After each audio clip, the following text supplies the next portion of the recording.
Do I find ideas? Is often the first question I'm asked when I tell people that I write. This is true of mostly non-writers, I think, because many of the writers I know are in the same boat that I am, where we have so many ideas that we don't have the time to write them all. So a better question might be, how do I decide which ideas to write about? But to answer the initial question, how do I find ideas? Oh, that goes back to childhood. When I first started making up stories, before I actually wrote them down, I would rewrite the endings of the TV shows that I watched. Whether it was I Dream of Jeannie, Bewitched, the Brady Bunch, whatever I was watching at the time. It was something that kept me amused as I was walking back and forth to school. I would just think about the most recent episode I'd watched and decide if maybe I could come up with a better ending to the story than the one that had been given in the episode. And this continued pretty much throughout my childhood and teen years. I walked to school a lot. And since I lived in the Central Valley of California, I often walked in the fog, and that was like a blank canvas. So it was very easy for me to just lose my thoughts as I was walking through this, dense white world where I couldn't really see the details of anything. So even though I was familiar with the route, it was always something that seemed a little bit different when I was walking through the fog. And that freed up my mind to create these new scenarios for my favorite characters. That also led me to start writing stories of my own, of course, because that's what writers do. I definitely created a few characters over the years that might have been similar to the ones that I saw on TV or read about, but they would be changed just enough to be more original. And I think with the prevalence of fan fiction, I think a lot of others do the same thing.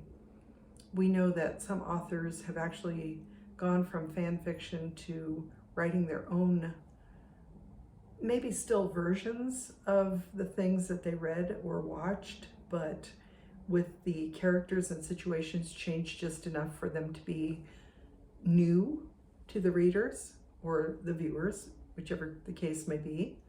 So finding ideas is basically taking in the things around me.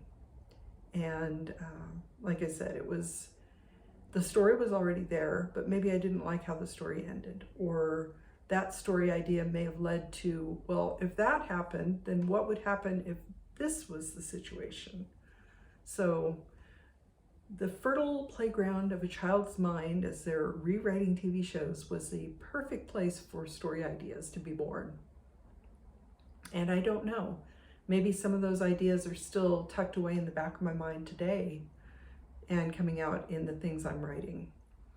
But to give you an idea of how I'm finding ideas now, it's everything in the world around me, really. And as I've mentioned, one of the books that I'm going to be releasing this year, I hope, Restless Spirits Book 3, the idea of that came from a situation that happened to me. I attended a supernatural convention with at least one of my kids. I don't remember how many of us went to that particular one. And we did the photo op, and afterward we were having a discussion about how we felt and everything that was going on around us, and that led to a story idea. And that story idea was going to be a standalone romance where the main character had superpowers that attracted women to them. But that evolved, and over time I decided that that book needed to be fleshed out more, that with the changes in the story idea that I came up with initially, I needed to really make that more of the pivotal book in the series and not the beginning of the series, I wanted to build up to that situation and have other characters involved than the ones that I originally started with. So that is why I am working on the Restless Spirits series instead of just a standalone book called Restless Spirits, because that inspiration really evolved over time.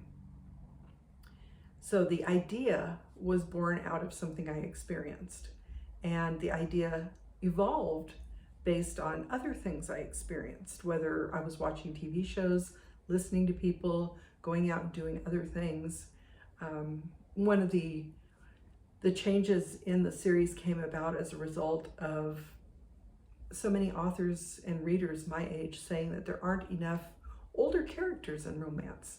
So the initial characters in Restless Spirits Book 3 are in their early 30s, but the characters in the first 2 books of the Restless Spirit series are actually in their 50s in Book 1, Passion Restored, and in their 70s in Book 2, which I will be releasing the title and cover for, I hope, next month. So it's a combination of factors. Finding ideas is never a problem. I mean, I've been inspired by dreams. I've been inspired by words. I've been inspired by smells, and just so many things kind of come together. I think really the best way to find inspiration, to find ideas, is to just pay attention to the world around you. And as I mentioned before, the better question is probably, how do I decide which ideas to write about? And this is where I have a problem, because I end up finding so many things interesting that it's hard to narrow down what I'm going to write about. So I am throwing a lot of different ideas into my Restless Spirit series, and hopefully they are melding together in a way that will be enjoyable for readers. But each book I write, or each story I write, is usually not the result of one single particular idea. It's usually a result of several ideas that I've been thinking about over time. So finding ideas is easy. Narrowing down ideas is harder. And that's what I'm working on as I'm venturing back into the world of full-time writing, because it's a challenge to be able to not be distracted by new ideas while I'm working on one that I've already started. And I think that is also true of a lot of other writers, not just myself, that inspiration can strike when we're working on something, and we need to be careful that it doesn't distract us from finishing the first project before we start on the next one. So if you are someone who aspires to write, I recommend having a notebook or keeping your notes app on your phone handy, so that if something particular interests you, you can write that down. You know, if you're visiting someplace that you haven't been before, what does it smell like? What does it sound like? How does the air feel? Are you nervous because it's a big city, or maybe you're nervous because you're a city person who's visiting somewhere remote? Are you seeing people from other places that you've never met before? You know, take in the details of the people you're looking at, the buildings, the clothing. Try to get as many details as possible, so when your idea hits for a story, that you have the details to fill that in. And definitely, if you have an idea, as you're experiencing new things, write that down. It's not assured that the idea will remain in your head. You might have a really great idea for something. I had one while I was at a conference a few years ago. I didn't write it down, and I regret it because now I don't remember what it was. I'd actually talked to somebody else about it, and they were saying it was a good idea and I should work on it. It was for something nonfiction, but I've lost it. So, you know, definitely write things down when you have ideas. It's challenging if you are someone who gets ideas in the shower, which is a pretty common occurrence. Plot bunnies are always popping out of the shower head.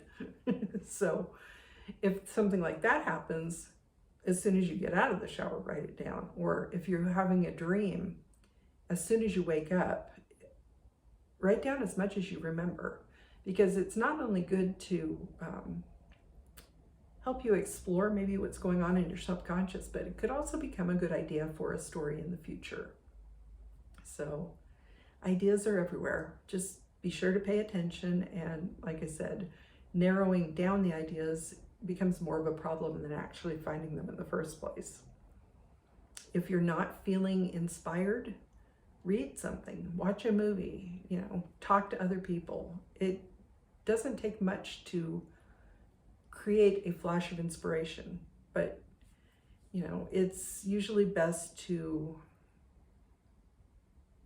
let it sit for a little bit, I think, before you actually try to start working on it, because like I said, in my case with the Restless Spirit series, it is a lot of ideas that are coming together to create what I hope will be a cohesive story that will be enjoyable and entertaining and maybe even a little bit educational, because one of the ways I also find ideas is that I love to do research. I love history, and as a retired archivist, that's not a surprise.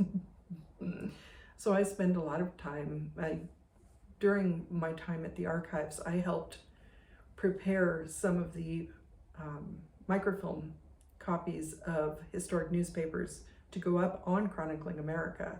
I wasn't doing it like the actual work, but I was helping to track down the microfilm, and sometimes I would talk to the person who was doing the actual work, and we would discuss some of the stories that we saw in the paper and kind of tried to figure out the circumstances surrounding the story, because some of the history could be a little bit interesting.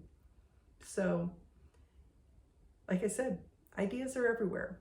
All you have to do is be open to them.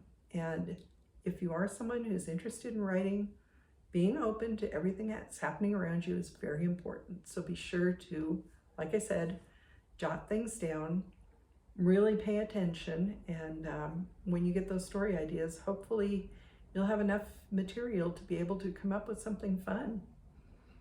I definitely think that most people could be inspired to write at some point, even though they don't feel like writers.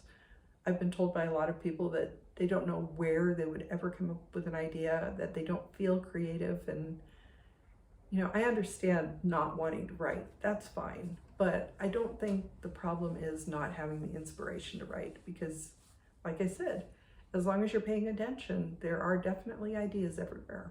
So my hope today is that by telling you where I get my inspiration, where I get my ideas, that maybe you'll be inspired to come up with a story, or maybe just to write about the things around you. Doesn't necessarily have to be a story. You could just jot things down in your journal, because I'm sure at a future date somebody might read that and be interested in your perspective at this point in time, because that's history. So, ideas are fun. I love getting ideas. There's nothing quite as exciting as a new flash of inspiration, and it's like falling in love for the first time. It just feels like everything is possible. So I highly recommend that you pay attention to the world around you and grab those ideas when you find them. Write them down. If you don't feel like you should write them, you can always recommend them to a friend who does write, or, just set them aside, and you never know when maybe someday you will decide that you want to just give it a chance. Give it a chance. I did spend most of today doing beta revisions on Restless Spirits Book 2. It's coming along. I'm still not quite done. I want to get it to the editors before March 1st, I hope, because I'm still looking at this point, probably late April to release it. But my goal is to get that done as soon as possible. I'm going to be doing a beta read of a friend's book, and then I need to get back to work on Restless Spirits Book 3. I've got a lot to do. I have many, many ideas to get out there.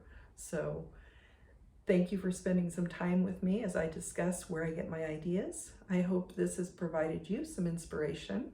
Like I said, even if you're not a writer, it's fun to pay attention to the world around you. You can always make up stories in your head if you don't want to put them down. It's a great way to pass the time, especially if you're on a long trip or something.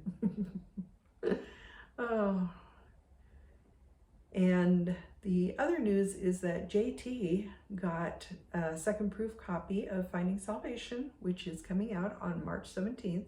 This was the draft to digital version. It looks very nice. So I believe he's going to approve that, and the books are available for pre-sale right now. You can go to our website at www.carsonhume.com to get all the info. But I do hope you will check it out, and I will link back to the video where I talked about serving salvation and finding salvation so that you can learn more about that story. Again, thank you for joining me today. I hope you're having a wonderful day and week. I'm Cassidy Carson, and this is The Life of a Writer. Take care.